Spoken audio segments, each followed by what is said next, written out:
Kita mulai dari definisi hormon ya, sekaligus hari ini untuk mereview beberapa pertemuan kemarin dan juga menjelaskan fungsi detail khusus terkait dengan hormon. Kalau yang kemarin kita mengaitkan dengan fisiologi yang lain, organ, anatomi dan seterusnya, tapi ini sudah langsung masuk ke berbagai hormon yang terlibat di dalam kontrol reproduksi. Untuk terkait dengan definisi daripada hormon adalah hormon merupakan bahan substansi biologis yang dihasilkan oleh kelenjar buntu organ tertentu. Disebut kelenjar buntu kenapa? Karena tidak mempunyai saluran khusus ya. Substansi biologisnya ini jumlahnya kecil saja. Dia masuk melalui peredaran darah dan kemudian bekerja pada target atau organ sasaran yang nanti bisa menyebabkan baik itu mendorong atau meningkatkan, juga bisa menghambat atau menurunkan fungsi dari organ target atau organ sasaran tersebut. Jadi artinya walaupun hormon ini substansi yang jumlahnya tidak banyak dan dibawa ke seluruh tubuh, artinya dibawa oleh aliran darah karena dia tidak punya saluran khusus, tetapi dia bisa bekerja pada organ atau target sasaran. Ini tidak terlepas kaitannya dengan teori terkait dengan ligan dan reseptor. Jadi organ-organ sasaran ini mempunyai reseptor, di mana ligan daripada hormon itu kemudian mengikat reseptor daripada organ-organ yang dimaksud ya.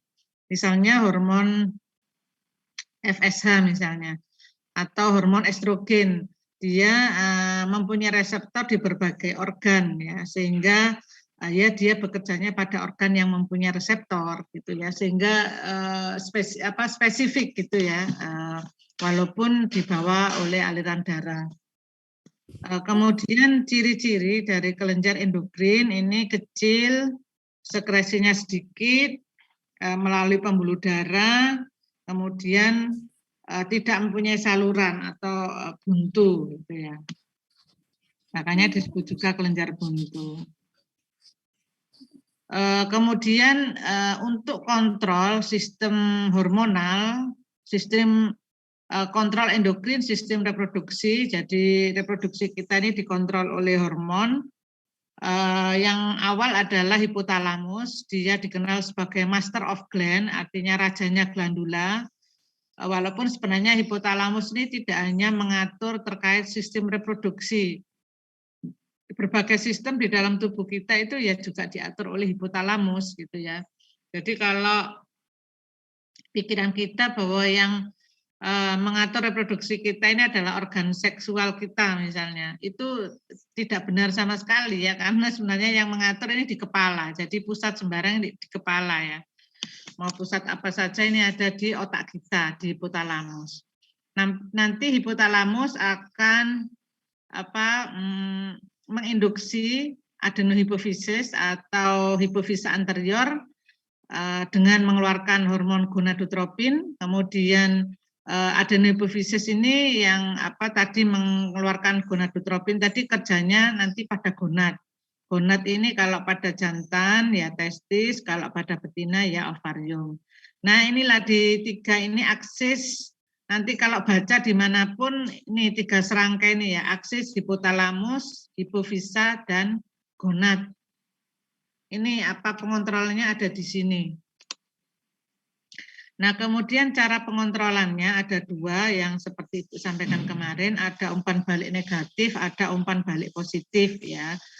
Kalau kemarin masih ingat ya, umpan balik negatif itu jika kadarnya rendah dalam darah, dia merangsang hipotalamus untuk mensekresikan lagi GnRH-nya.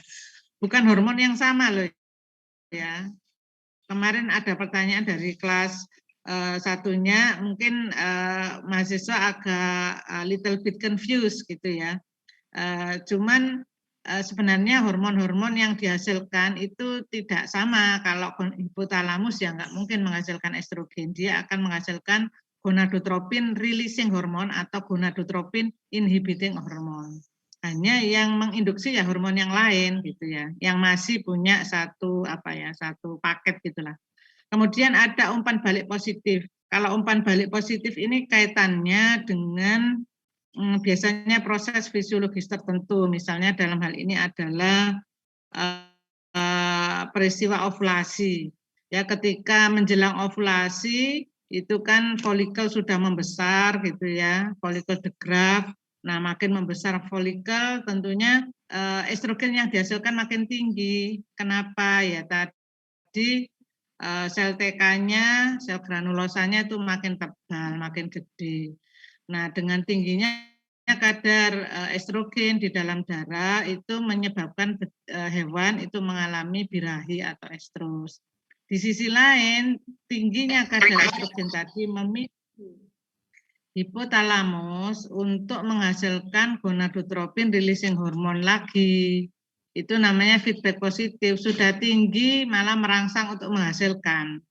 Biasanya kalau negatif, umpan balik negatif, jika kadarnya tinggi maka umpannya menurunkan kan gitu. Nah ini khusus untuk peristiwa ovulasi itu feedback positif. Kemudian tadi ya hipotalamus dirangsang untuk mengeluarkan GnRH-nya, terutama LH, FSH yang tinggi, terutama adalah LH, sehingga terjadi banjir LH atau LH surge. Ini mempengaruhi hipofisa, adenohipofisa itu sama dengan hipofisa anterior ya. Ini untuk menghasilkan gonadotropin lagi, FSH-LH. Ini kerja pada gonad gitu kan, kerja pada gonad sehingga mempengaruhi aliran darah ke arah ovarium sehingga ovarium mengeluarkan sel telurnya. Nah, itu peristiwa yang disebut dengan ovulasi.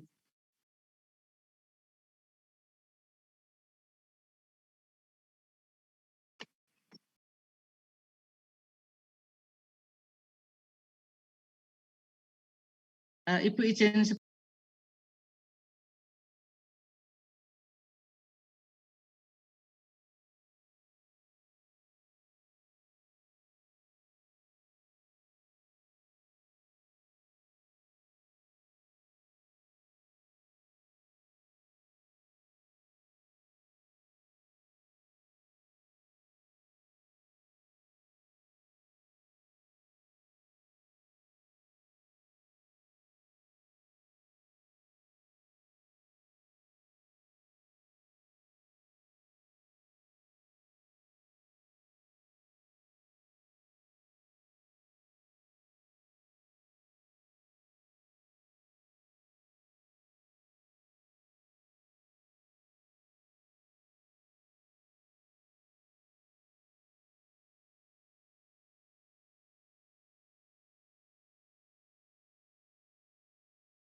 Oke, baik, Ibu lanjutkan.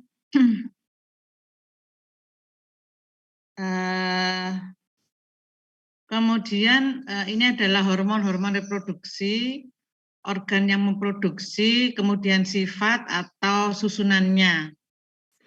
Hormon-hormon yang terlibat di dalam atau yang mengontrol sistem reproduksi antara lain adalah yang pertama gonadotropin releasing hormone. Gonadotropin releasing hormone ini dihasilkan oleh hipotalamus. Hipotalamus ini ada yang menyebutkan yang dihasilkan itu gonadotropin releasing hormone, ada juga yang menyebutkan yang lainnya adalah gonadotropin inhibiting hormone. Hanya sebenarnya itu sama, maksudnya kalau releasing itu jumlahnya meningkat meriliskan, kalau inhibiting itu jumlahnya diturunkan, itu aja. Kemudian sifat GnRH ini adalah tersusun atas polipeptida, jadi tersusun atas 10 asam amino sehingga disebut dekapeptida. Kemudian berikutnya adalah prolaktin releasing hormone atau PRH. Ini juga dihasilkan hipotalamus. Ini kaitannya dengan hormon prolaktin nanti yang akan dihasilkan menginduksi dihasilkannya prolaktin. Dia juga hormon yang tersusun atas 10 amino atau dekapeptida.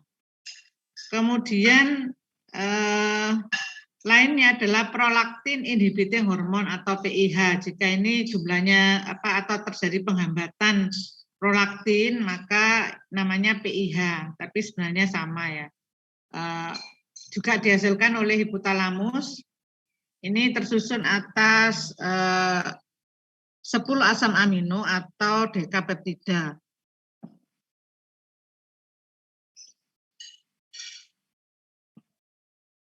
Kemudian untuk yang lain, ini ada hormon follicle stimulating hormone.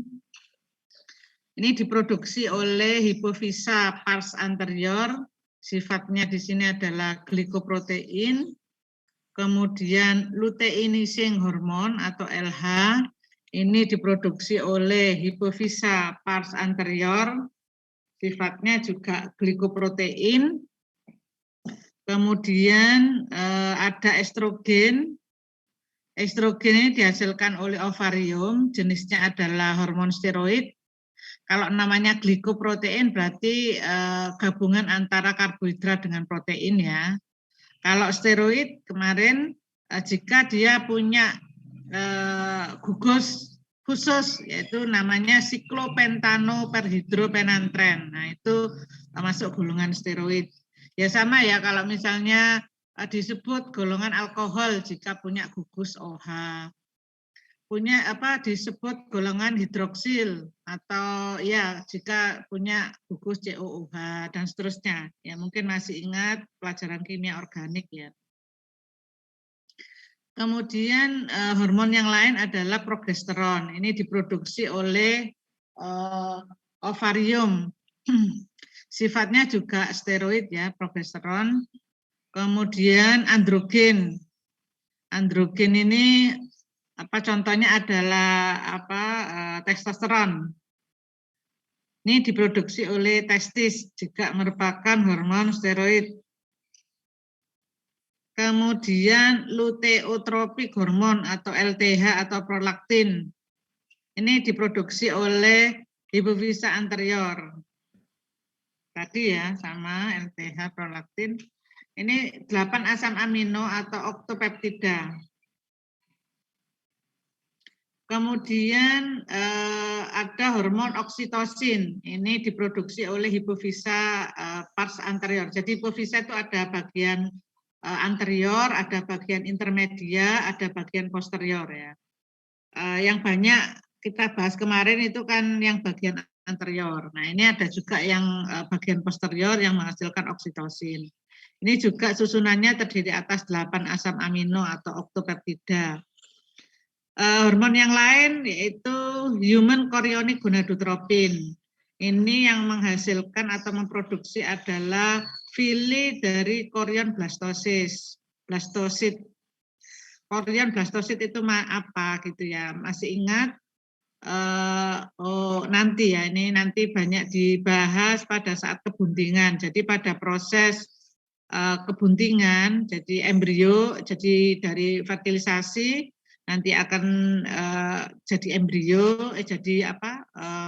Sigot, kemudian jadi embrio, belah-belah jadi embrio, kemudian jadi ya saat pembentukan embrio, terus pembentukan selaput dari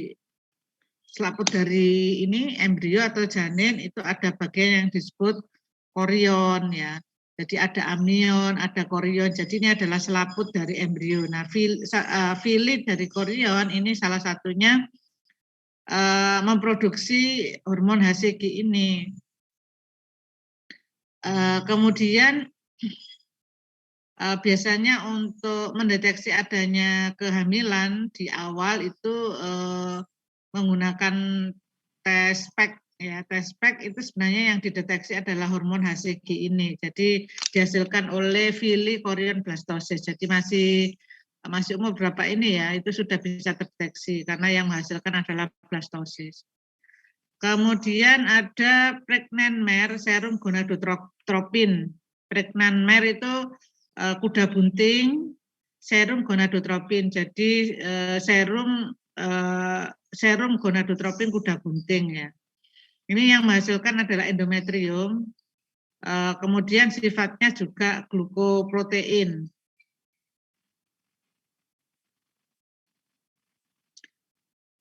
Kemudian ya nanti misalnya kalau ada pertanyaan loh ini kenapa ini khusus manusia kah atau primata ya ini yang menghasilkan, ya memang ini khusus primata.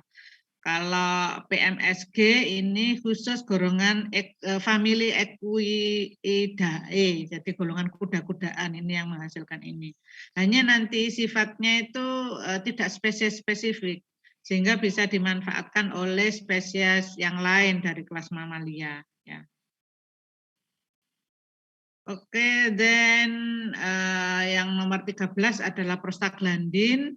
Prostaglandin ini diproduksi oleh endometrium, sifatnya asam lemak. Jadi kalau mengapa orang remaja, kebanyakan remaja sih yang mengalami menstruasi itu kemudian sering merasakan sakit dysmenorrhea ya. Jadi ketika menstruasi terus sakit perutnya sering sakit ya kayak melilit.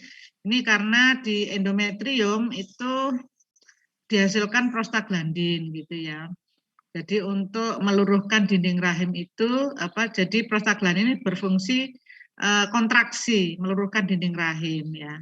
Mungkin ketidakseimbangan ya, kelebihan produksi dan seterusnya itu menyebabkan terjadinya dysmenorrhea itu. Kemudian yang lainnya adalah relaksasin. Relaksasin ini yang menghasilkan adalah ovarium dan plasenta. Ini terutama untuk mau melahirkan ya, relaksasin ini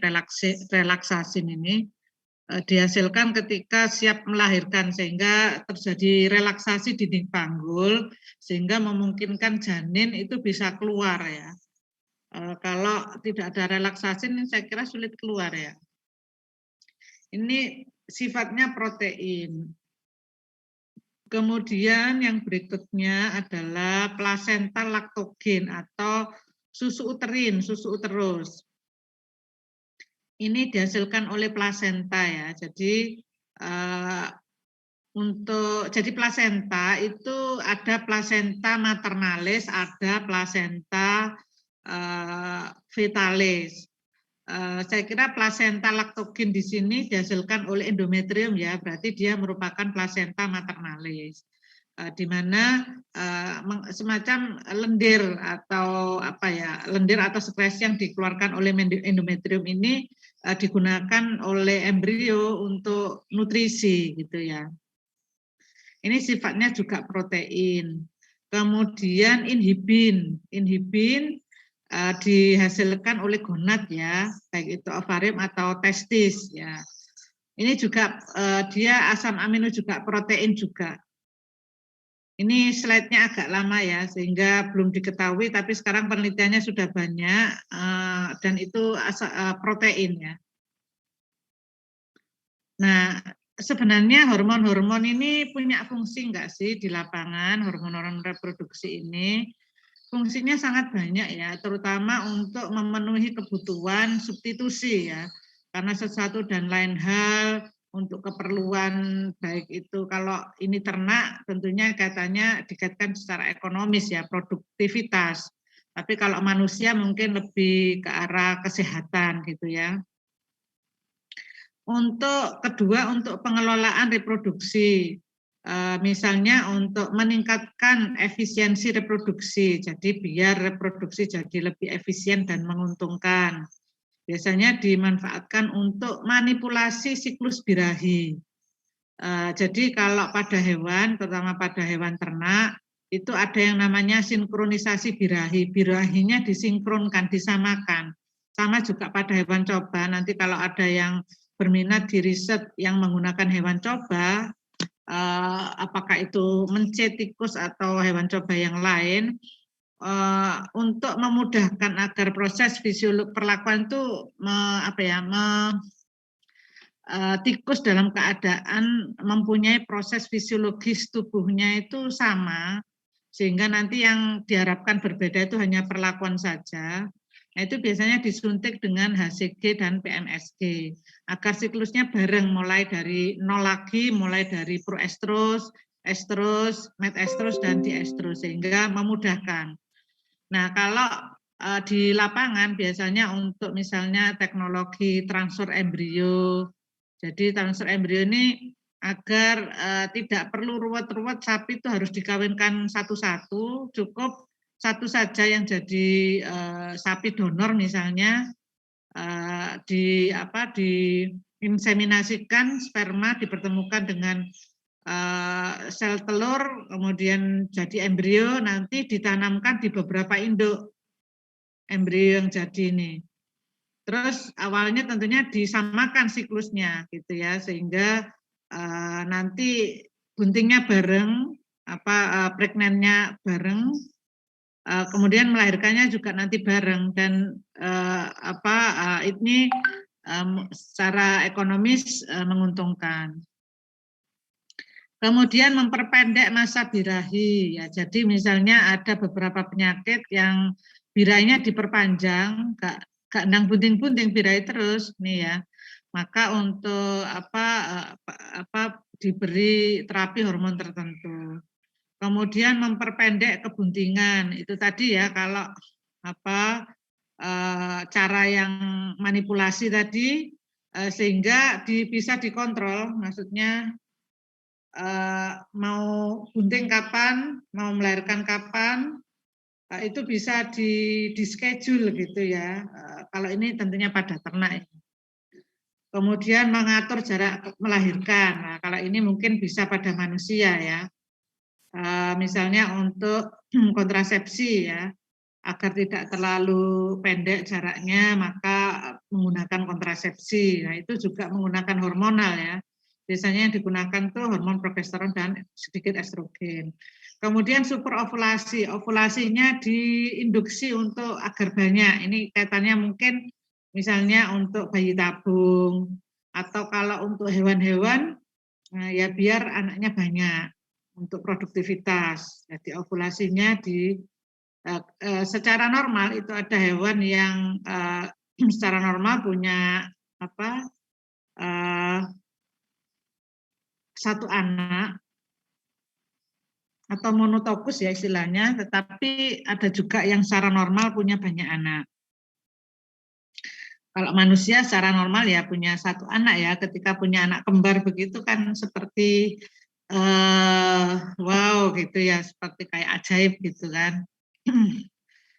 Tapi kalau tikus misalnya, babi juga itu sekali melahirkan bisa di atas 20 kalau babi gitu ya, dan itu biasa saja. Kemudian untuk peningkatan produksi ternak, misalnya meningkatkan produksi susu. Nah, itu dengan ini diinjeksikan prolaktin, hewan diupayakan tidak stres karena nanti menghambat hipotalamus, menghambat PIH, prolaktin, mengeluarkan PIH ya, prolaktin inhibiting hormon, sehingga prolaktinnya turun, produksi susunya bisa turun gitu kan. Kemudian dengan mengatur GNRH-nya pada unggas, pada ayam, misalnya ayam broiler, ayam petelur, sehingga produksi telurnya ini meningkat ya. Karena seperti yang pernah Ibu jelaskan bahwa cahaya itu berpengaruh terhadap hipotalamus. Jadi cahaya ditangkap oleh nervus opticus mata, kemudian dilaporkan ke hipotalamus sehingga hipotalamus menghasilkan GNRH. GNRH bekerja menghasilkan FSH, LH, bekerja pada gonad. Nah, nanti terkait dengan produksi telur itu meningkatkan produksi telur. Sehingga kenapa pada perusahaan breeding farm atau perusahaan ayam ya, telur terutama itu biasanya kalau malam hari juga diberi cahaya yang cukup agar apa? Ya agar produksi telurnya ini meningkat karena GNRH ini dipengaruhi oleh cahaya. Kalau siang hari cahaya matahari, malam hari cahaya lampu gitu ya. Kemudian juga misalnya terkait produksi daging ini ada kaitannya dengan hormon steroid ya. Makanya misalnya banyak pakan-pakan yang kadang diberi steroid begitu sehingga produksi dagingnya meningkat, berat karkasnya meningkat. Nah, kadang penggunaan steroid ini itu harus dikontrol ya, harus diatur. Tidak boleh harus diistirahatkan dulu hewannya atau ayamnya misalnya sebelum dipanen ini karena menghasilkan residu ya. Nanti kemakan oleh manusia kalau tidak diberi jarak untuk pemotongan. Kemudian kita masuk ke GNRH ya, gonadotropin releasing hormone. Jadi GNRH ini diproduksi oleh hipotalamus, tadi dekapeptide atau 10 asam amino penyusunnya bisa diisolasi secara murni, kemudian dibuat sintetisnya. Saat ini hormon-hormon itu dibuat sintetisnya semua ya. Kalau zaman dulu dengan untuk GNRH ini dengan mengisolasi otak ya, butuh sekian banyak gitu kan. Tapi saat ini tidak perlu seperti itu, diketahui susunannya seperti apa, nanti bisa dibuat secara sintetis. Untuk GNRH mempunyai aktivitas biologis mendorong hipofisa anterior mengeluarkan FSH dan LH. Terus FSH LH nanti bekerja pada gonad atau target sasaran yaitu ovarium dan testis. Nanti ovarium juga terpicu untuk menghasilkan hormon estrogen, progesteron. Nanti estrogen, progesteron juga bekerja pada target organ di mana organ yang mempunyai reseptor terhadap hormon-hormon tersebut. Tadi misalnya kenapa FSH dan LH kok kerjanya pada gonad, kok gak nyasar ke yang lain misalnya. Ya karena reseptornya ada di gonad, begitu ya. Untuk GNRH ini diproduksi secara pulsus. Pulsus itu kayak pulsa gini loh. Nah, berulang. Terkait dengan bagaimana kontrol sekresinya, dia secara umpan balik ya, atau kita memberi istilah feedback. Jadi hormon itu unik sekali ya. Kemudian sinar terang ini akan mendorong disekresikannya GNRH seperti Ibu sampaikan tadi. Kenapa industri unggas itu ibaratnya sinar itu diberikan 24 jam untuk terutama yang petelur ya agar nggak rugi ya, biar bertelur terus ya. Kemudian sinar gelap menghambat. Stres juga menghambat. Rangsangan seksual itu mendorong. Jadi kenapa misalnya saat kapan seseorang akil balik itu sebenarnya sudah ada di jam biologis kita, di DNA kita. Suatu peristiwa biologis, peristiwa terekspresinya situasi tertentu itu sebenarnya sudah ada di jam biologis, sudah terancang di DNA kita. Nah, tetapi kita ingat bahwa selain genetik itu ada lingkungan. Jadi makanya seperti disebutkan juga di dalam Al-Quran itu ada takdir yang bisa diubah, ada yang tidak bisa diubah gitu ya. Jadi saya kira yang tidak bisa diubah di sini boleh diartikan adalah kondisi atau lingkungan yang mempengaruhi. Kalau zaman dulu dianggap 60% genetik, 40% environment atau lingkungan. Tapi saat ini bahkan 50-50, genetik dengan lingkungan itu hampir 50-50. Artinya kondisi misalnya mau memperbaiki sesuatu atau mengontrol sesuatu itu bisa dilakukan gitu ya. Termasuk misalnya saat mulainya akil balik. Jika sering melihat misalnya film-film yang kurang ini, film-film dewasa begitu, nah itu bisa merangsang seksual, mendorong dipercepatnya ini pengeluaran GnRH. Jadi bisa akil balik lebih cepat ya kalau kondisi lingkungan itu mempengaruhi seperti itu.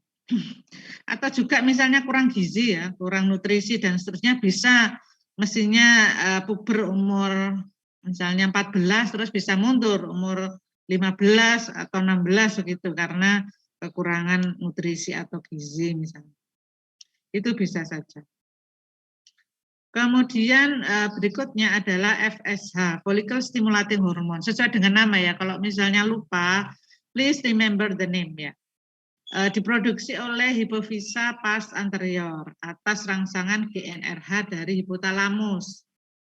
Jadi hipotalamus mengeluarkan GnRH, GnRH ini merangsang hipofisa anterior untuk menghasilkan FSH.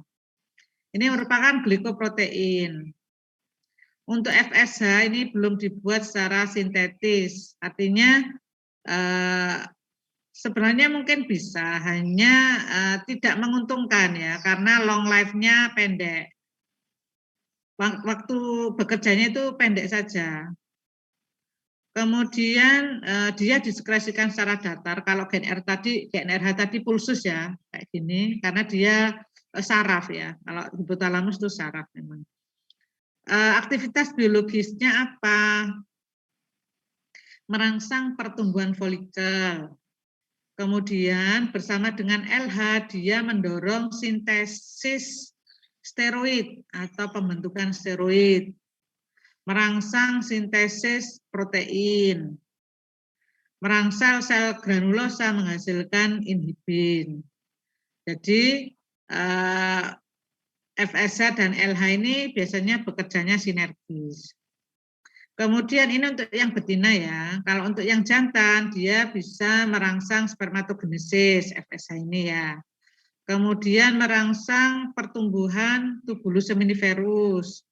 Kemudian dia juga bekerja pada sel Sertoli sehingga sel Sertoli ini menghasilkan inhibin, androgen binding protein, dan aromatisasi testosteron menjadi estrogen, terutama estradiol 17 beta bersama enzim aromatase. Jadi ini kerjanya lebih detail ya. Kemudian untuk kontrol sekresinya umpan balik negatif ya. Kalau yang betina estrogen dan inhibin. Kalau yang jantan ini umpan balik FSH ya. Yang betina estrogen dan inhibin, kalau jantan inhibin aja. Artinya yang mengontrol di level hipofisa FSH itu adalah hormon ini, estrogen dan inhibin. Kalau yang jantan inhibin saja. Inhibin umpan baliknya melalui hipofisis, Sedangkan estrogen itu melalui hipotalamus. Kalau jantan langsung inhibin saja, langsung ke hipofisa anterior. Kalau yang betina, kalau inhibin melalui hipofisa anterior, kalau estrogen melalui hipotalamus. Hipotalamus yang dikeluarkan ya tetap GnRH tadi, kemudian baru ke hipofisa anterior. Luteinizing hormon. Berikutnya ya, ini sama dengan FSH, sifat dan susunannya, asam aminonya 216, dihasilkan oleh sel basofil, diskresikannya secara pulsus, hampir mirip dengan GnRH. Kemudian aktivitas biologisnya, untuk yang betina, LH ini bisa merangsang steroidogenesis, artinya pembentukan hormon steroid. Dalam hal ini apa saja yang dihasilkan? Yaitu estrogen dan progesteron. Pada korpus luteum dan sel TK folikel. Kalau korpus luteum ini menghasilkan progesteron, kalau sel TK estrogen. Nah, ini apa tadi ya? Ini atas bantuan apa maksudnya perangsangan oleh LH.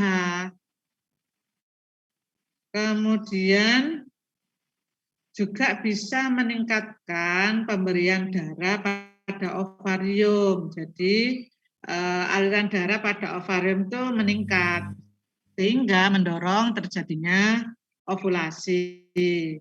Nah, ini mekanisme positif feedback. Defisiensi LH, kista folikel, kemudian bisa menyebabkan nymphomani atau anestrus. Pada yang jantan, sel Leydig ini menyebabkan steroidogenesis atau testosteron. Kalau pada betina tadi, pada ovarium ya, pada korpus luteum dan sel TK. Kalau pada jantan itu sel Leydig. Masih ingat ya lokasi sel Leydig itu di mana? Dia berada di jaringan interstisial di antara tubulus seminiferus. Nah, di sel Leydig inilah terjadi steroidogenesis, artinya pembentukan hormon steroid. Dalam hal ini adalah testosteron. Disebut juga ICSH, interstitial stimulating hormone atau metakentrin.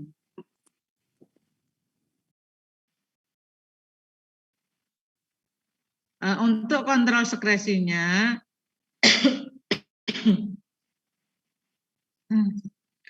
untuk yang betina, yaitu umpan balik negatif, karena progesteron yang tinggi melalui hipotalamus dan hipofisa. Ini untuk kontrol sekresi LH ya. Umpan balik negatifnya karena progesteron yang tinggi melalui hipotalamus dan hipofisa. Kalau pada jantan, kontrol LH-nya ini umpan balik negatif karena testosteron yang meningkat. Ini bisa melalui hipotalamus maupun hipofisa.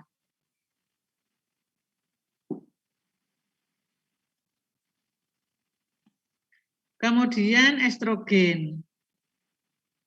Estrogen ini adalah sebenarnya nama umum yang mempunyai gugus tertentu itu ya.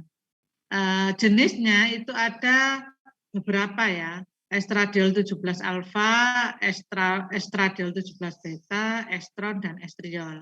Ini jenis estrogen. Hanya yang paling bekerjanya paling berpengaruh gitu, yang paling poten itu adalah estradiol 17 beta. Makanya biasanya yang sintetis itu kebanyakan bentuk ini, bentuk estradiol 17 beta. Kemudian estrogen. Nah, sumber-sumber estrogen itu banyak ya, tidak hanya pada ovarium saja. Di sini memang yang paling banyak ininya adalah ovarium. Yang menghasilkan adalah sel granulosa dan sel TK interna. Testis itu juga menghasilkan estrogen, walaupun sedikit ya. Kemudian korteks kelenjar adrenal. Kelenjar adrenal, bagian korteks ini ada baik pada pria maupun wanita ya. Ini bisa menghasilkan estrogen juga walaupun sedikit. Kemudian plasenta pada hewan bunting. Pada pertengahan kebuntingan biasanya hewan betina mengeluarkan estriol. Pada akhir kebuntingan plasenta akan mengeluarkan dalam jenis estradiol 17 beta. Ini keperluannya apa? Keperluannya untuk biar partus, biar melahirkan untuk akhir kebuntingan. Kemudian pada tumbuhan atau tanaman itu juga banyak yang menghasilkan estrogen. Biasa kita kenal sebagai fitoestrogen. Yang tinggi kandungannya misalnya pada clover, pada semanggi. Ya. Kemudian tentunya ada juga yang sintetis, yang dijual di pasaran untuk kontrasepsi dan seterusnya, itu rata-rata adalah sintetis. Sasaran estrogen, jadi estrogen itu bisa bekerja pada hipotalamus. Kita ingat ya, kenapa dia bisa bekerja, kan dia bisa feedback positif atau feedback negatif ke hipotalamus, berarti kan di sana ada reseptornya. Ini sebagai pusat emosi. Kemudian pada daerah yang merupakan proses metabolisme, itu estrogen juga bisa bekerja di situ. Ada reseptornya ya, misalnya pembuluh darah kita, dinding pembuluh darah itu juga banyak reseptor estrogen. Sehingga kenapa wanita ketika dalam usia produktif itu jarang sekali terkena stroke atau hipertensi ya, karena ada reseptor estrogen yang di dinding pembuluh darah sehingga menguntungkan ya. Berbeda dengan pria itu bisa terjadi stroke atau hipertensi pada saat usia produktif. Kalau wanita biasanya kalau sudah menopause baru ada masalah dengan hipertensi, stroke dan seterusnya. Kemudian sasaran estrogen itu juga di saluran alat reproduksi, karena di sini juga banyak reseptor estrogen di vulva, cervix, tuba fallopiae, vagina, uterus. Jadi pokoknya daerah yang mempunyai reseptor terhadap hormon tersebut ya berarti dia bisa bekerja atau bisa menyebabkan atau mempengaruhi sel-sel target yang punya reseptor tadi. Kemudian kelenjar ambing, kelenjar susu itu juga ada reseptornya di situ. Kemudian efek pada saluran reproduksi ya pada saat estros misalnya, karena banyak reseptor estrogen di situ, ketika pada saat estros di vulva bisa terjadi ini 3A, abang, abuh, anget. Ini siapa orang Jawa nih? Abang merah, abuh bengkak, anget itu hangat ya. Jadi pengaruh estrogen saat menyebabkan betina estros itu pada organ-organ itu menyebabkan tanda-tanda ini. Kemudian pada vagina terjadi peningkatan aktivitas kelenjar, warnanya memerah, terjadi konifikasi sel epitel. Pada serviks juga sama ya, meningkatnya aktivitas kelenjar, kemudian terjadi relaksasi atau membuka sehingga memungkinkan hewan betina itu menerima hewan jantan ya, terjadi kopulasi. Kalau tidak pada saat estros, hewan betina tidak mau menerima pejantan, ya. Diselentak gitu kalau dekat-dekat. Kemudian uterus itu bisa terjadi kontraksi atau miometrium. Estrogen ini menyebabkan kontraksi ya, kalau progesteron sebaliknya menyebabkan tenang. Nah, estrogen kontraksi ini banyak keperluannya, antara lain untuk mengangkut sperma gitu ya. Saat akhir kebuntingan dia juga dihasilkan untuk kontraksi untuk membantu melahirkan. Pada saat partos meningkatkan sensitivitas otot terhadap oksitosin dan prostaglandin. Ini keperluannya untuk meningkatkan kontraksi dan juga yang terkait dengan partos atau melahirkan. Kemudian tuba fallopiae ya, pada saat hewan estrus atau birahi dia bisa mempengaruhi gerakan aktif silia, sehingga gerakan aktif silia ini menyebabkan ovum diangkut ke ampula ya. Karena ovum ini kan tidak motil seperti sperma, jadi dia pasif. Yang menggerakkan adalah silia dari tuba fallopiae dan juga adanya kontraksi gitu ya, serta gerakan aktif fimbri. Jadi semua itu sebenarnya satu sama lain itu saling berkaitan. Kemudian pada kelenjar mame ini pembentukan sistem saluran atau duktus bersama dengan LTH atau prolaktin. Fungsi lain perkembangan seks sekunder, perkembangan pengendapan lemak subkutan. Jadi kenapa perempuan atau wanita itu lebih halus kulitnya, karena pengaruh estrogen ini sehingga lemak subkutannya itu tebal sehingga halus. Kalau transgender itu ya di Thailand itu kan cantik-cantik, bahkan lebih cantik dari wanita beneran gitu ya. Yaitu karena mereka menyuntikkan estrogen ya, sehingga lemak subkutannya tebal sehingga kulitnya jadi halus seperti perempuan ya. Tapi gitu itu tidak lama karena kan harus terus gitu ya. Nanti ya begitulah nasibnya nanti, kasihan. Pertumbuhan dan perkembangan kelenjar ambing, memperluas pelvis, ya ini fungsi estrogen. Oke, untuk penggunaan di lapangan ini bisa untuk menimbulkan atau menginduksi birahi pada hewan betina pemancing. Jadi kalau di balai inseminasi buatan itu kan jantan semua. Nah, yang betina ini digunakan untuk memancing agar hewan jantan terjadi istilahnya ejakulasi gitu ya. Terus nanti spermanya ditampung gitu untuk produksi sperma. Terus bisa juga membantu partos atau abortus. Jadi aborsi itu bisa menggunakan preparat estrogen ya. Prostaglandin bisa, estrogen bisa, oksitosin bisa. Yang banyak digunakan tuh estrogen sama prostaglandin. Mengeluarkan kotoran uterus.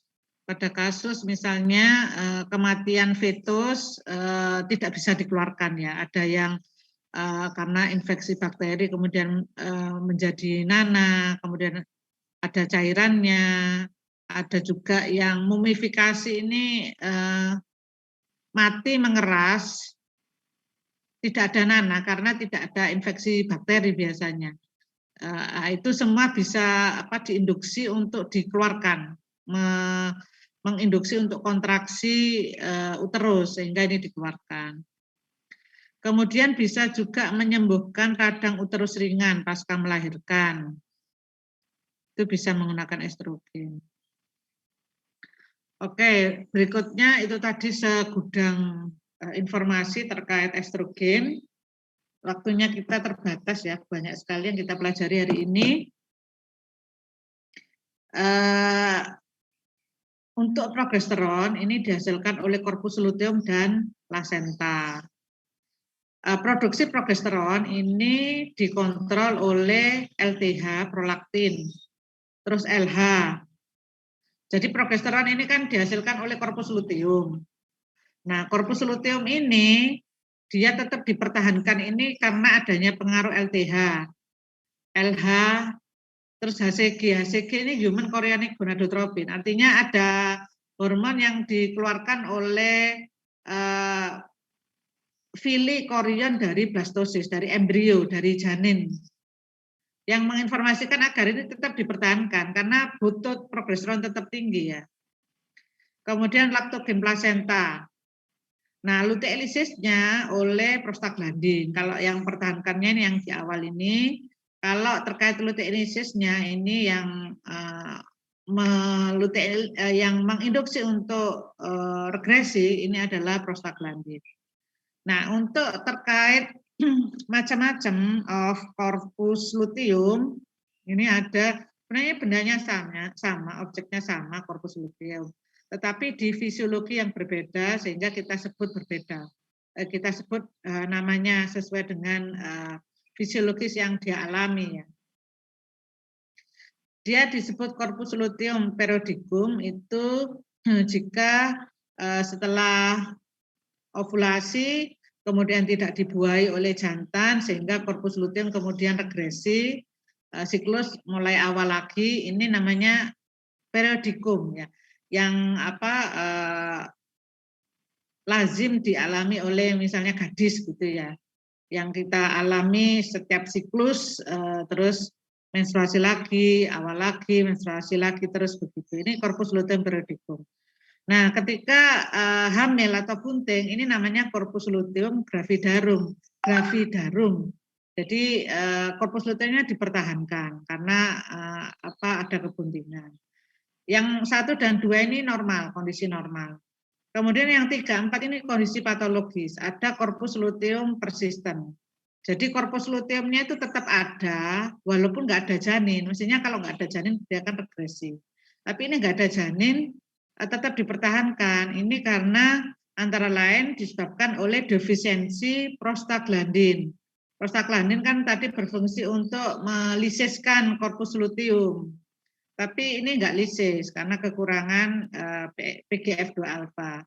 Kemudian corpus luteum cysticum, jadi membentuk kista sehingga dia tetap menghasilkan progesteron. Keadaan normal itu tubuh kita itu kalau bunting itu progesteron tinggi, kalau birahi estrogennya yang tinggi. Fungsinya, fungsi estrogen dia bersama dengan fungsi progesteron bersama dengan estrogen meningkatkan pertumbuhan dinding mukosa uterus.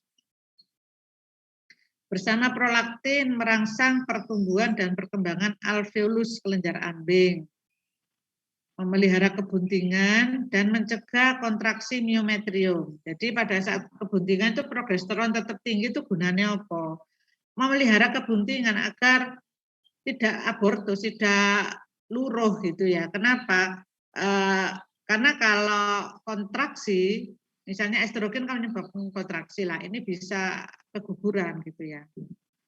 Memblokir birahi dan ovulasi. Jika progesteron tinggi maka tentu saja hewan tidak bisa mengalami birahi, karena kalau birahi itu terjadi ketika estrogennya tinggi. Dan gandengannya sudah setelah estros atau birahi kemudian ovulasi. Lah ini kalau progesteron tinggi tidak terjadi. Meningkatkan nafsu makan. Apa ibu hamil terus makannya banyak. Nah ini antara lain pengaruh progesteron. Menimbulkan sifat keindukan. Sifat keindukan tuh ya sifat seperti induk, apa misalnya membuat ayo Gus.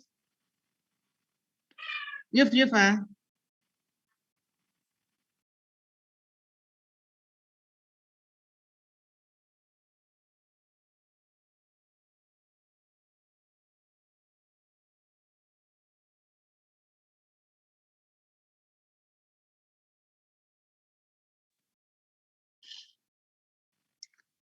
Sifat keindukan misalnya tidak hanya dipunyai oleh mamalia ya. Kalau burung itu sarang, kemudian melindungi anaknya. Kalau ada gangguan ya dia jadi galak sekali untuk melindungi anaknya.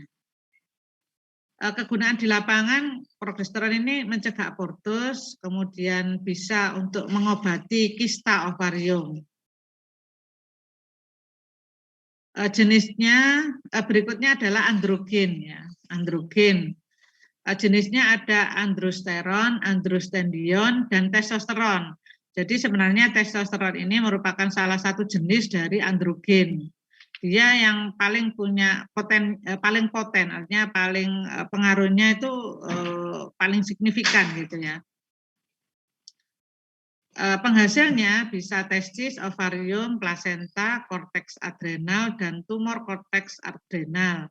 Jadi sama dengan estrogen tadi, dia dihasilkan juga pada betina ya. pemberian testosteron pada betina ini akan berakibat perubahan perilaku menjadi perilaku jantan. Ya ini kalau mungkin pada hewan tingkat rendah terutama ya. Kalau pada manusia masih relatif stabil gitu ya. Ya sama tadi kayak transgender itu disuntik estrogen, jadi ada perubahan-perubahan. Pada sapi kebeningan kembar itu, jadi misalnya kembarannya ada jantan dan betina. Nah, ini menyebabkan betina jadi steril. Kenapa? Ini kasusnya disebut dengan Free Martin. Kalau masih ingat, Ibu menjelaskan terkait bagaimana proses pembentukan atau organogenesis, ya, di mana pada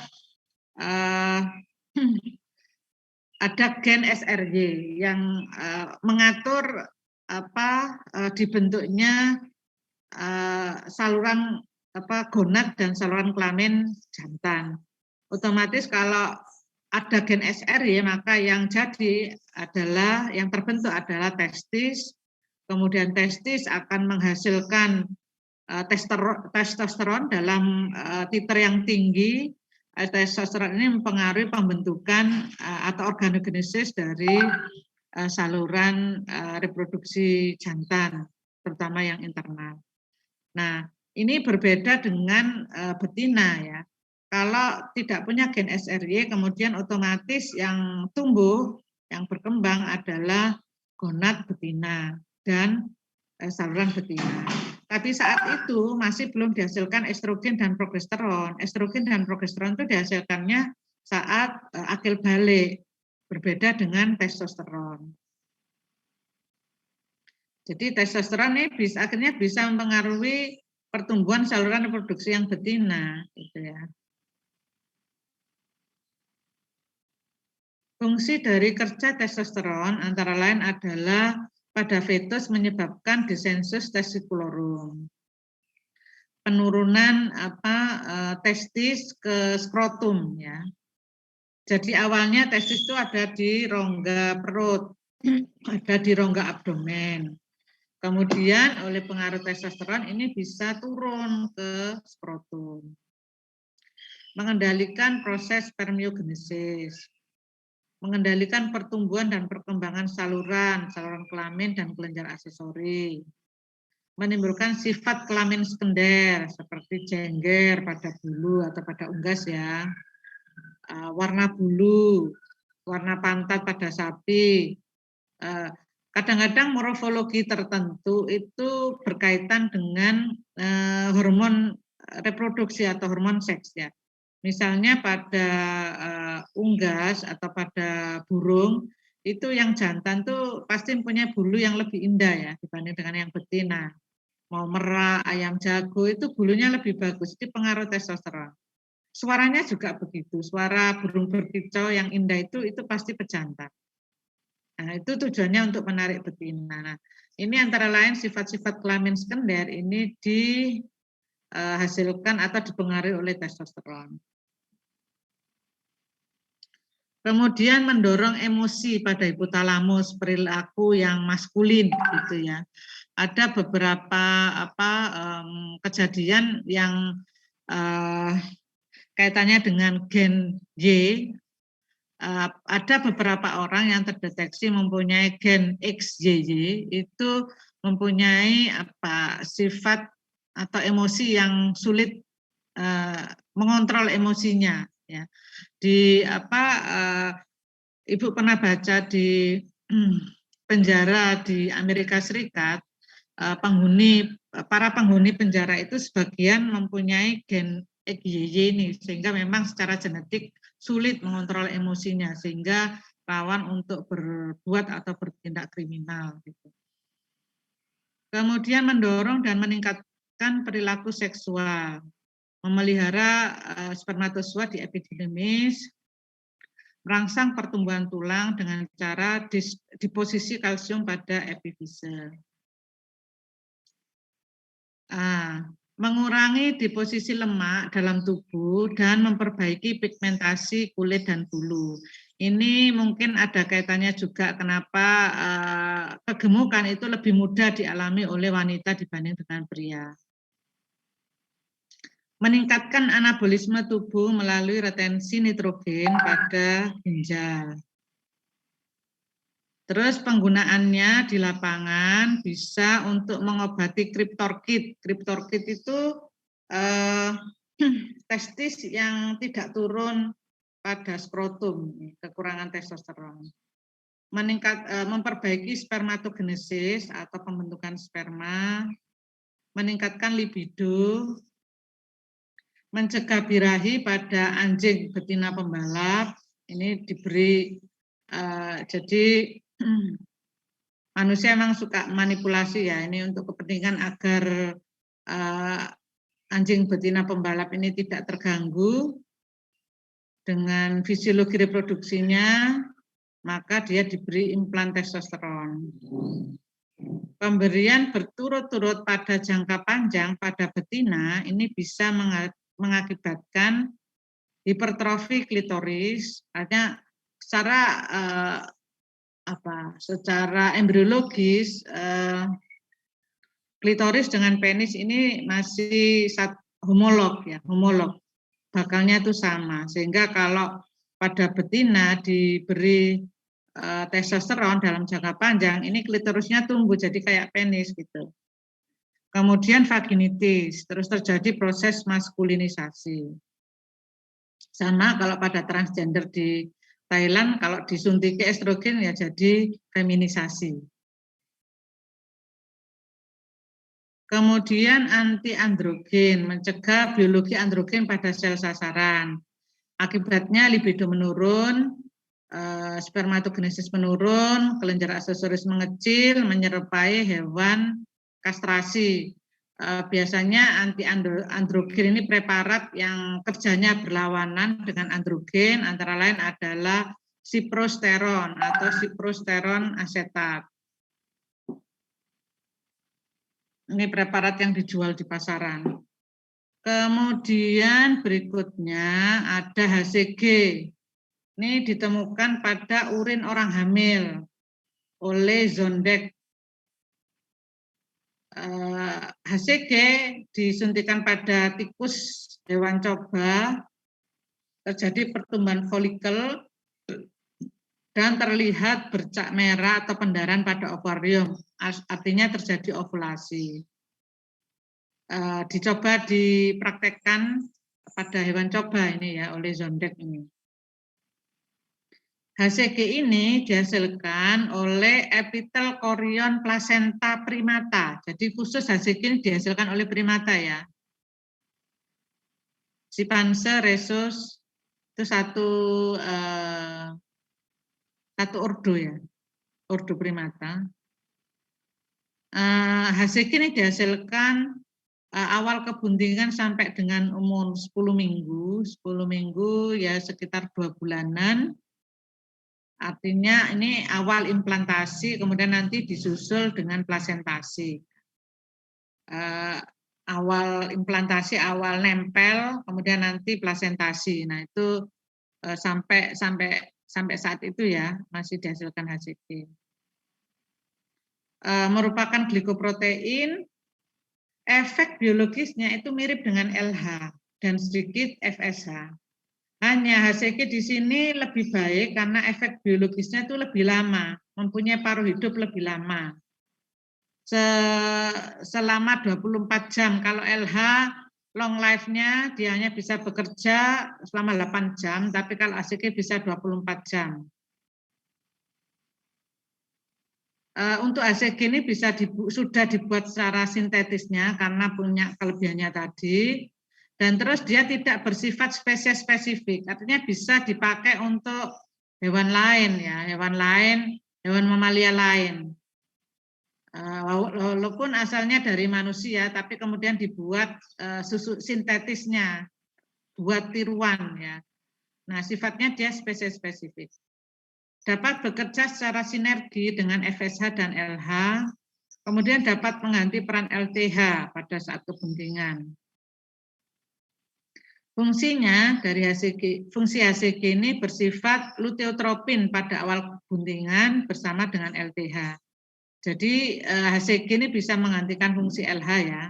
Dia bekerja pada awal kebuntingan bersama LH itu bisa untuk mempertahankan progesteron, mempertahankan korpus luteum sehingga progesteron tetap tinggi. Mendorong pertumbuhan uterus pada awal kebuntingan, ini pada fase sekresi. Ada juga HCG ini dihasilkan pada kondisi patologis. Misalnya pada kasus mola hidatiformis, jadi semacam kayak kebuntingan tapi kebuntingan semu gitu ya. Dia sebenarnya adalah mola. Jadi embrio mati tetapi masih dapat nutrisi dari induknya. Jadi mestinya mati itu harusnya diabortuskan, tapi ini tidak. Jadi gagal mendeteksi, dikira masih hidup, jadi tetap dapat nutrisi. Nah itu tetap dihasilkan HCG ya. Chorioepithelioma, tumor dinding korion. Jadi tetap dihasilkan karena adanya tumor. Kehamilan karena faktor resus. Resus itu dalam golongan darah ya. Kemudian ada kanker daerah adrenal, kanker mame, dan juga tumor testis. Ini kondisi patologis. Pemakaian di lapangan untuk superovulasi, meningkatkan jumlah sel telur yang diovulasikan. Biasanya menggunakan preparat kombinasi antara HCG dan PMSG. Efek biologisnya itu sama dengan FSH dan LH. Tetapi yang FSH dan LH ini tidak dibuat sintetisnya karena mahal, belum dibuat sintetisnya sehingga mahal ya, dan juga paruh hidupnya pendek sehingga tidak menguntungkan.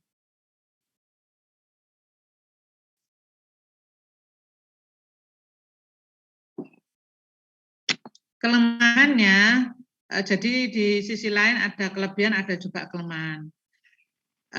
Karena long life-nya lama, panjang, ini bisa menyebabkan terjadinya unovulated follicle atau kista follicle.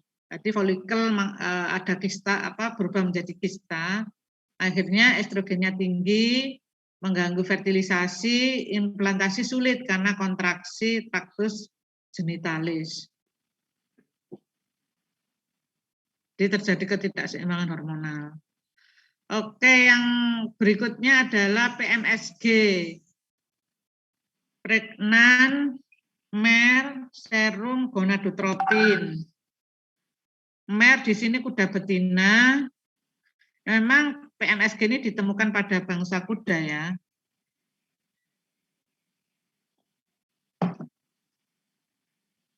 Pada kuda betina yang bunting di usia 40 sampai 160 hari, dia menghasilkan PMSG ini.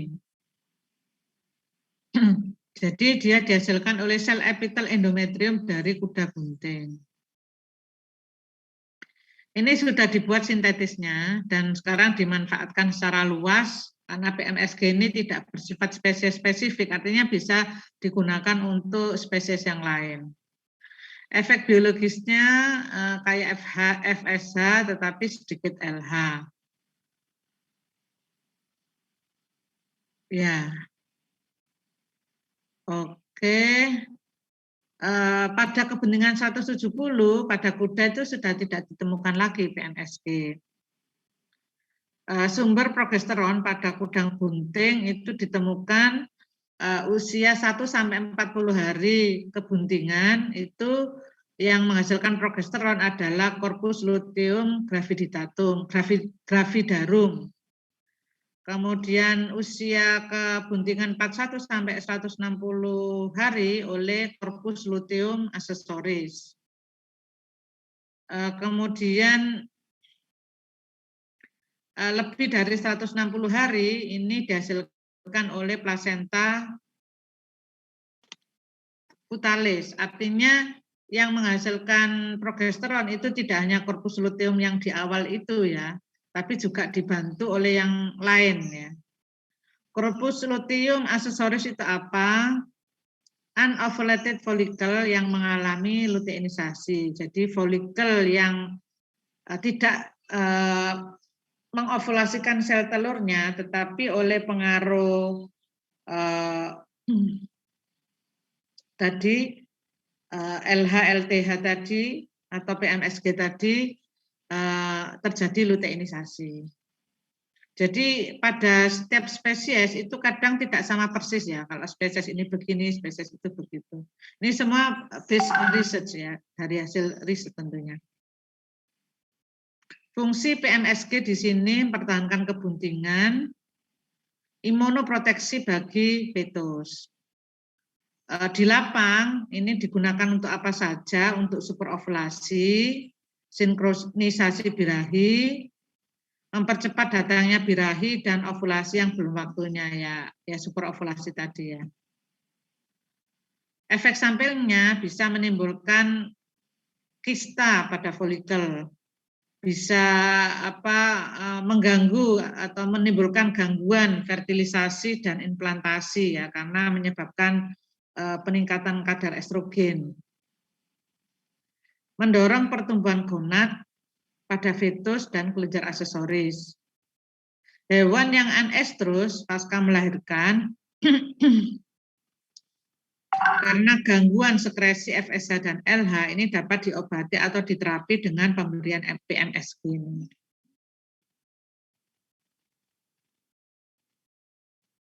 Nah, untuk menghambat efek PMSG bisa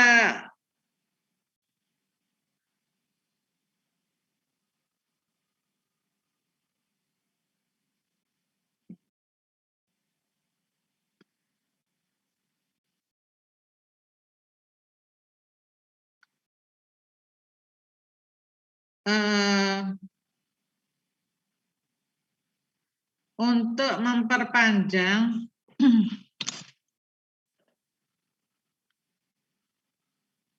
untuk menghambat efek PMSG jika terjadi side effect yang tidak diinginkan, maka bisa menggunakan preparat anti PMSG seperti barbiturat. Kemudian fetus juga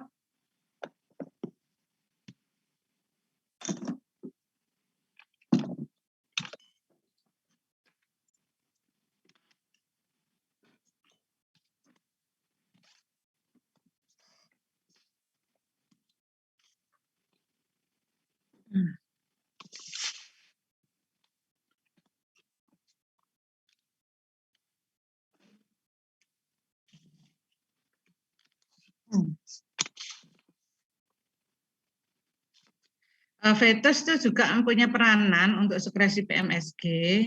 Artinya jika ada 2 fetus dalam kebuntingan, maka akan dihasilkan PMSG 2 kali lipat. Terus berikutnya adalah prolaktin. Ini termasuk hormon gonadotropin juga, dihasilkan oleh sel asidofil pada hipofisa anterior, termasuk polipeptide, kemudian dikontrol oleh PRH dan PIH yang berimbang ya dari hipotalamus.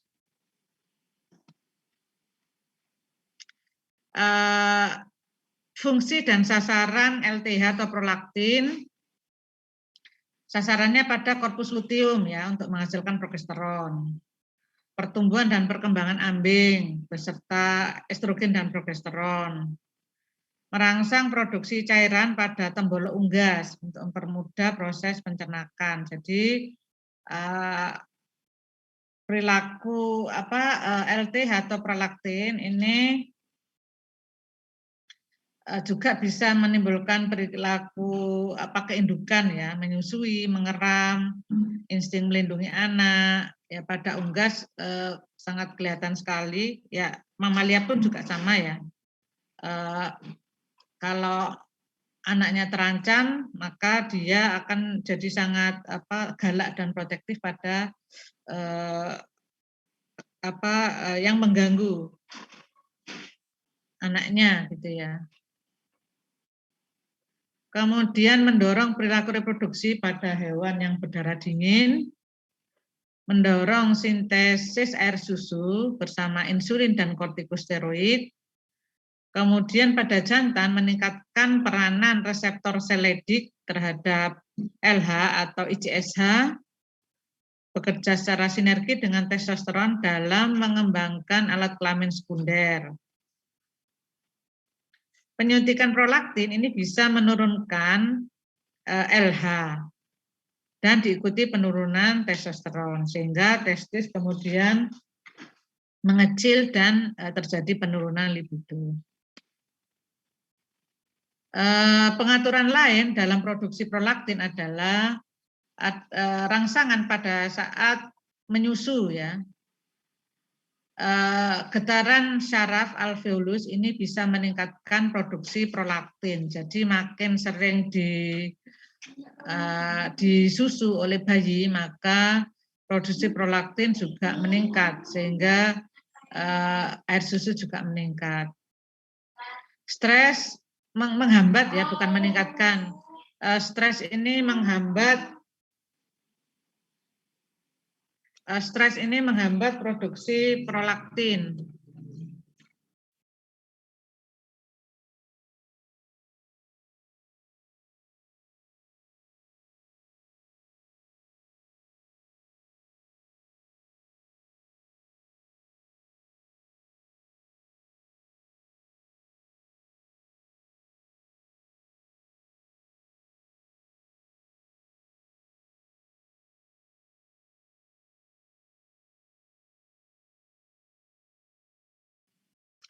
Pada wanita, kadar prolaktin itu lebih tinggi dibanding dengan pria, sehingga mengapa wanita lebih mudah emosi dan juga lebih gampang menangis ya.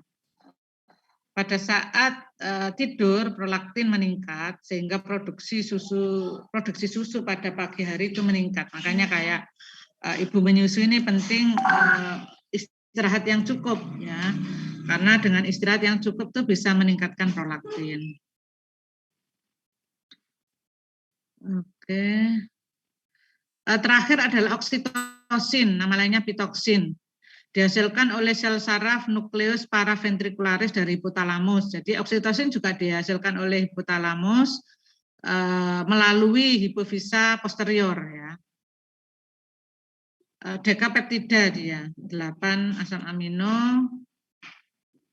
Susunan asam amino oksitosin ini ya, ada sistein, prolin, leusin, dan glisin. Fungsinya merangsang kontraksi miometrium, otot olos pada uterus, pada saat partus, melahirkan, dan juga pada saat kopulasi. Tujuannya apa? Untuk transport spermatozoa di uterus, sehingga membantu spermatozoa untuk menuju ampula. Kemudian kontraksi mioepitel kelenjar ambing ini bertanggung jawab terhadap milk letdown refleks turunnya air susu yang keluarnya air susu yang pertama kali, ini oksitosin. Mempercepat involusi uterus, jadi uterus mempercepat pengecilan uterus pasca melahirkan. Mempercepat keluarnya selaput fetus atau plasenta atau ari-ari ya.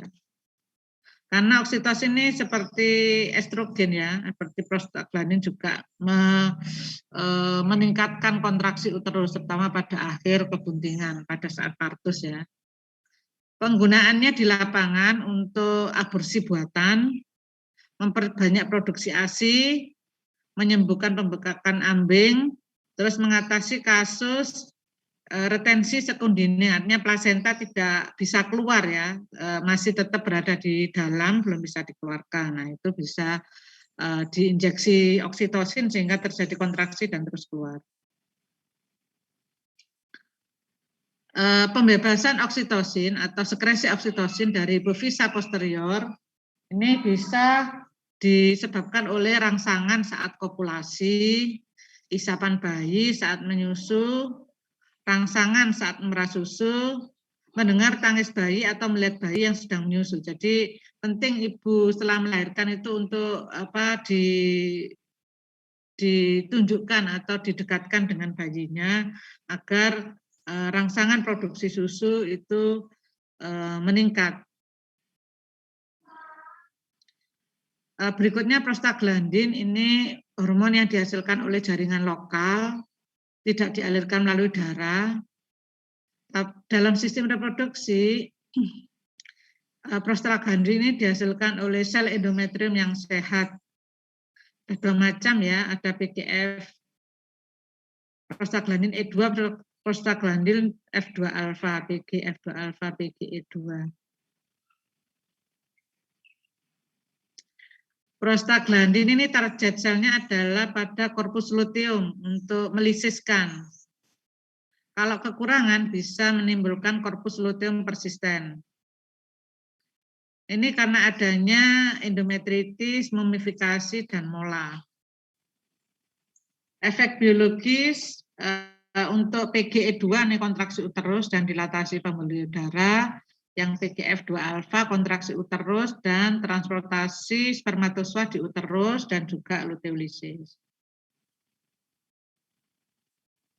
Proses luteolisis, korpus luteum mengalami regresi karena mengalami vasokonstriksi pembuluh darah. Jadi hipoksia jaringan korpus luteum, akibatnya korpus luteum itu mengalami kematian jaringan, terus jadi korpus albikan. Jadi ini proses regresinya korpus luteum menjadi korpus albikan. Jadi bagaimana prostaglandin itu bisa menuju ovarium dan endometrium sehingga ovarium dari endometrium PGF2 alfa yang diproduksi oleh uterus bisa bekerja pada ovarium karena sena medika merembes ke arteri ovarika. Oke, sampai di sini ada yang bisa didiskusikan, kita masih punya waktu 10 menit. Maaf Ibu, izin bertanya.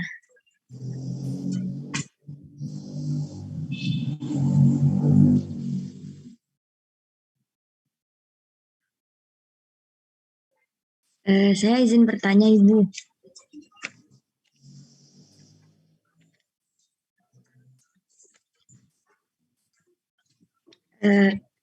Yang pertama itu katanya tadi Ibu menyampaikan bahwa pada saat proses bunting progesteron itu kan tinggi dan estrogennya itu rendah. Nah, pada saat progesteron tinggi itu memelihara agar tidak luruh, dan kalau seandainya progesteron itu berkontraksi maka akan keguguran. Nah, itu mengapa ya Bu kok kebanyakan kalau wanita hamil muda pada saat umur kehamilan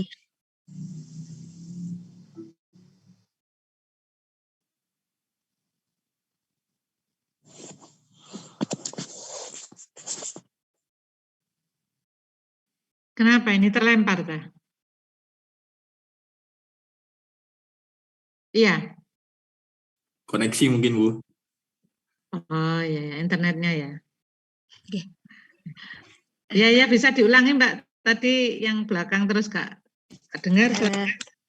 Kan pada saat proses bunting itu kan progesteron tinggi dan estrogennya rendah. Nah, pada saat progesteron tinggi itu kan memelihara agar tidak luruh, dan kalau progesteron tinggi itu kalau terjadi kontraksi maka akan keguguran. Nah, itu mengapa ya Bu? Kalau ibu hamil itu biasanya itu kegugurannya terjadi pada saat hamil muda umur kehamilan 3 sampai 4 bulan.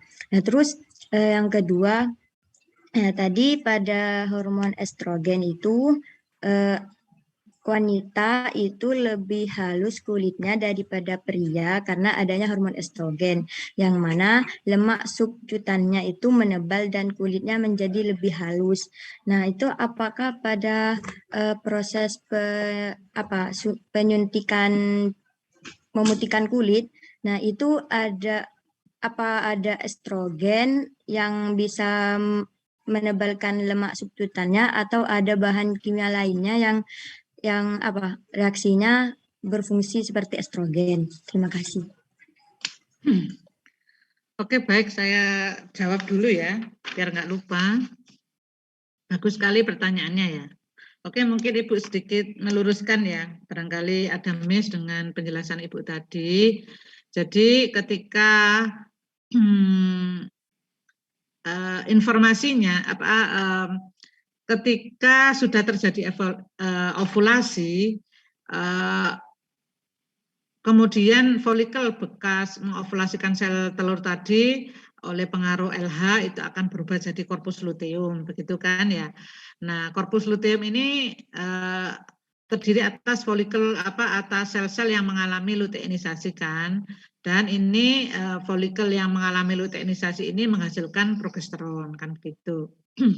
Nah, progesteron di sini berfungsi untuk memelihara kebuntingan, artinya dia kerjanya kontradiksi dengan estrogen. Kalau estrogen kan meningkatkan kontraksi, tapi kalau progesteron ini justru tidak agar tidak terjadi kontraksi kan begitu. Nah, kemudian kaitannya mengapa wanita yang kehamilan muda itu potensi kegugurannya itu lebih besar misalnya ya dibanding dengan yang masa kehamilan yang sudah di trimester kedua atau trimester ketiga. Ini lebih banyak kaitannya dengan ketika awal fertilisasi itu ya, terus kan berubah jadi embrio gitu kan. Jadi sigot, embrio itu seminggu paling. Nah itu baru hari ke-6, sekitar hari ke-6 itu baru kemudian nanti nidasi. Nidasi itu nempel ke dinding rahim. Dinding rahim pada saat penempelannya itu kira-kira berada pada fase sekresi ya, fase kelenjar endometrium membuka, sehingga memungkinkan embrio tadi bisa nempel. Kalau nggak buka nggak bisa nempel itu, sehingga kemudian bisa melakukan habis nidasi, terus implantasi, nempel, terus implantasi dan kemudian plasentasi.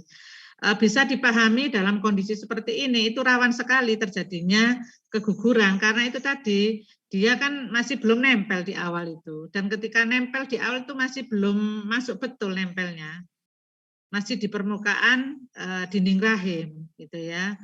Makin penempelannya makin kuat, kalau nanti plasentasi itu kan bagian dari janin tadi masuk ke endometrium ibu kan, bahkan sampai ada penyatuan pembuluh darah antara janin dengan induk, sehingga makin tua usia kehamilan otomatis makin kuat posisinya janin untuk implantasi atau plasentasi di induknya, seperti itu ya. Kemudian yang kedua terkait ya tadi estrogen punya efek untuk menghaluskan kulit ya, jadi efek-efek feminisasi itu ini oleh estrogen gitu ya. Ini beda poin dengan memutihkan ya. Kalau memutihkan kulit ini biasanya itu pakai kolagen, jadi biasanya kombinasi gitu ya, artinya bahan yang dikombinasikan. Kalau kolagen biasanya untuk mengencangkan kulit, kolagen ini bisa disintesis oleh tubuh sendiri dengan bahan baku vitamin C. Kemudian kolagen ini kan sebenarnya jaringan ikat yang ada di, kalau kita mempelajari histologi itu ya, ada jaringan kolagen kan ya. Itu sebenarnya adalah jaringan, itu ada jaringan kolagen, jaringan retikuler, dan apa ya satunya Ibu kok lupa. Nah itu sebenarnya sifat kolagen itu warnanya putih ya, keputihan, terus kuat, dan istilahnya mengencangkan gitu ya, sehingga kalau orang-orang dikaitkan dengan kecantikan itu diberi suntikan kolagen itu terlihat kulit itu kencang, jadi kelihatan lebih muda, kelihatan bagus gitu, dan warnanya jadi cerah kan gitu. Tetapi ada juga agen untuk pemutih kulit. Itu misalnya ada juga yang mengandung Hg gitu ya. Terutama pemutih-pemutih yang tidak sehat ya. Jadi hampir semua pemutih itu sepertinya ya mengandung Hg, logam berat, untuk memang kayak mengiritasi permukaan kulit ya agar ini. Jadi hati-hati dengan kosmetik-kosmetik yang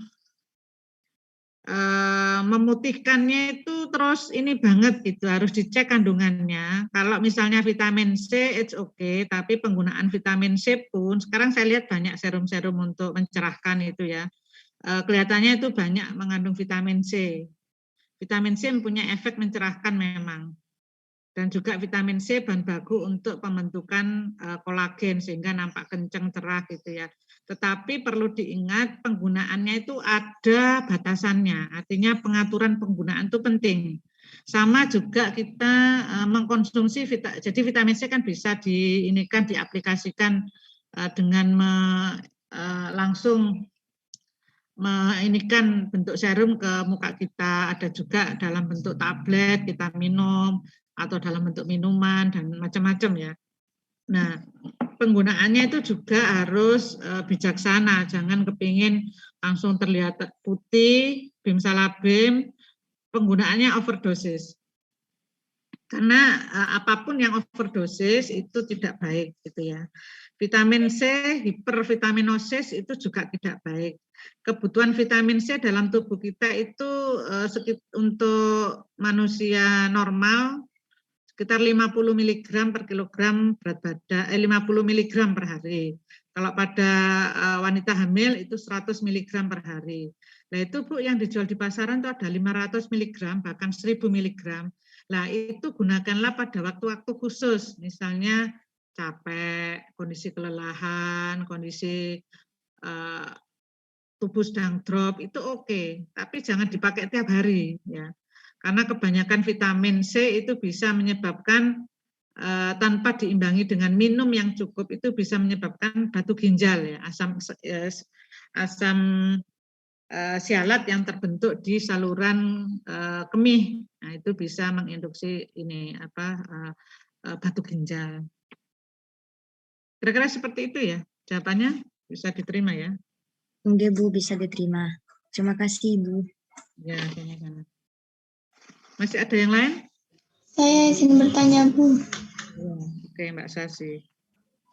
Tadi kan dijelaskan produksi HCG pada keadaan patologis itu bisa menyebabkan mola hidatiformis pada uterus, yang mana embrio itu mati tetapi masih bisa mendapatkan nutrisi dari induknya. Nah, terus yang saya tanyakan itu bagaimana cara embrio itu menerima nutrisi dari induknya walaupun dalam keadaan mati, Bu? Terima kasih.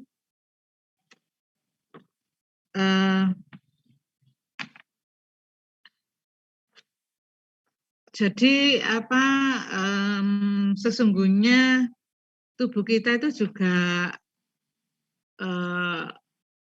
bisa misinformasi ya, bisa terjadi kondisi-kondisi salah paham gitu ya. Kalau istilah kita mungkin salah paham ya. Ini bisa kita kaitkan dengan banyak kejadian ketidakseimbangan hormonal di dalam tubuh kita yang kemudian banyak menyebabkan miss itu ya, miss yang Ibu sebutkan tadi, sehingga jadi gini ya, sama mungkin Ibu memberi contoh yang mudah, tubuh kita sesungguhnya itu mestinya tidak akan terjadi kegemukan apabila kita mengikuti fisiologi tubuh yang ketika tubuh terpenuhi kebutuhan energinya, maka dia akan berhenti makan harusnya, kan gitu. Sebenarnya kalau sudah terpenuhi kebutuhan energi, terus otomatis tubuh kita merespon sebagai rasa kenyang, gitu kan? Iya tidak? Tubuh kita itu sebenarnya ini, kalau kita kekurangan energi, misalnya seharian nggak makan, Terus besoknya itu akan terjadi rasa lapar. Ini sebenarnya adalah informasi yang diterima oleh hipotalamus, kemudian diinformasikan ke organ-organ motoris bahwa kita kurang energi. Sehingga what the next adalah timbulnya rasa lapar. Tubuh kita menginformasikan bahwa kita kurang energi itu dengan mengekspresikannya dengan memberi kita rasa lapar. Itu sesungguhnya memberitahu bahwa kita kurang energi. Atau misalnya haus. Rasa haus ini menunjukkan pada kita bahwa kita itu dalam kondisi dehidrasi sesungguhnya atau kekurangan air. Tetapi sinyal-sinyal itu bisa kemudian tidak bisa kita tangkap dengan baik, gitu. Kenapa? Ya buktinya kita kadang walaupun tubuh menginformasikan sudah kenyang, tetapi ada hal lain, misalnya wah itu makanannya kayaknya enak ya, menarik, rasa ingin tahu, pengen nyoba, pengen ini. Sehingga walaupun sudah kenyang kita terus makan terus. Atau karena anak kos, ya mumpung ini ada prasmanan gratis, ya sudah saya makan yang banyak biar nanti gak perlu beli makan lagi gitu ya. Kayak itu ternyata itu bisa merusak sistem ini di dalam tubuh gitu ya. Sehingga berikutnya ketika hal itu berulang terus, maka rasa atau informasi kenyang itu sering kemudian kita abaikan. Sehingga kita sebenarnya sudah diinformasikan kenyang, tetapi tubuh kita itu masih ini karena kepingin, karena berbagai alasan terus memaksakan untuk memasukkan makanan yang sebenarnya kita sudah kelebihan energi. Sehingga itulah kemudian terjadi kegemukan. Dan informasi untuk kita kenyang itu butuh waktu ya, butuh waktu sekian lama. Nah, ketika kita makan terlalu kenyang, terlalu cepat, itu biasanya rasa kenyang tidak merasa kenyang, ada delay, ada kelambatan informasi karena kita makannya terlalu cepat. Tubuh butuh memproses sehingga kemudian menginformasikan bahwa kita sudah kenyang. Kalau kita makan terlalu cepat dengan tidak banyak mengunyah, langsung ditelan-telan gitu aja ke susu-susu. Nah, itu terus sebenarnya kita kenyang, tubuh kenyang, tetapi belum memberikan informasi itu. Informasinya terlambat setelah kita sudah kekenyangan. Waduh, kok kenyang ya? Nah, itu sebenarnya terlambat. Ya. Nah, itu untuk contoh kasus kekenyangan. Nah, terkait juga dengan ini tadi,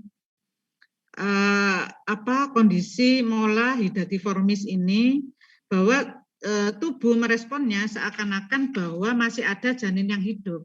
Padahal ini adalah janin yang sudah mati, sehingga tetap dihasilkan HCG saja gitu ya, karena respon tubuh yang salah menangkap informasi bahwa ini sudah mati, sehingga kondisinya seperti orang hamil tetapi sebenarnya tidak hamil. Sama juga tumor ya, tumor pada rahim, atau banyak kan ya informasi tumor pada rahim yang membesar, itu seakan tubuh merangsang seperti kondisi hamil. Jadi hormon-hormon untuk kehamilan itu tetap ini, padahal itu bukan janin tetapi tumor. Tumor itu ya sama juga sel hidup kan, tapi bukan janin. Nah, tubuh meresponnya itu janin karena mirip. Begitu ya. Ya sama, kenapa sih tubuh kita bisa terjadi autoimun? Autoimun itu sebenarnya apa? Kegagalan sistem imunologi, organ yang terkait dengan sistem imun dalam tubuh kita untuk mendeteksi apakah dia organ tubuh kita sendiri atau penyakit. Jadi autoimun itu aslinya gagal, gak bisa membedakan iki sakjane benda asing apa bolo dewe. Ketika proses pertumbuhan janin itu sebenarnya sistem imun kita itu belajar mengenali seluruh sel dalam tubuh kita, sehingga kalau sel tubuh sendiri nggak akan diserang karena dia bagian dari saya gitu. Tapi saat ini penyakit autoimun, artinya sistem imun menyerang tubuh kita sendiri, itu karena ternyata mikroorganisme, virus dan seterusnya itu bisa merubah bisa merubah formasi permukaan sel. Jadi bagaimana sih cara tubuh kita, sistem imun kita itu mengenali tubuh kita itu melalui permukaan sel. Nah, oleh virus permukaan sel tertentu itu dirubah ya, sehingga tubuh itu nggak bisa mengenali. Jadi dianggap benda asing, sehingga itu diserang. Rata-rata yang misalnya lupus itu kan menyerang sendi-sendi itu, padahal itu tubuh kita sendiri, tapi itu diserang. Jadi sel darah putih dan seterusnya itu menyerang bagian tubuh kita sendiri, sehingga namanya autoimun. Nah, itu seperti itulah. Itu banyak terjadi fenomena seperti itu, apalagi hari gini, di akhir-akhir begini itu karena pengaruh radiasi, pengaruh lingkungan yang kurang baik, sehingga terjadi perubahan permukaan sel kita, sehingga sel imun dalam tubuh kita ini gagal mendeteksi itu bagian tubuh kita sendiri apa bukan ya, begitu, karena berubah. Gitu. Itu akan banyak kita pelajari nanti di biologi molekuler, terus ya yang molekuler itu karena mempelajari lebih detail tentang sel. Seperti itu ya. Baik Bu, terima kasih. Oke, saya kira itu ya sudah cukup ya waktunya ini. Jadi tugasnya yang kemarin sudah dikumpulkan kah oleh ketua kelas?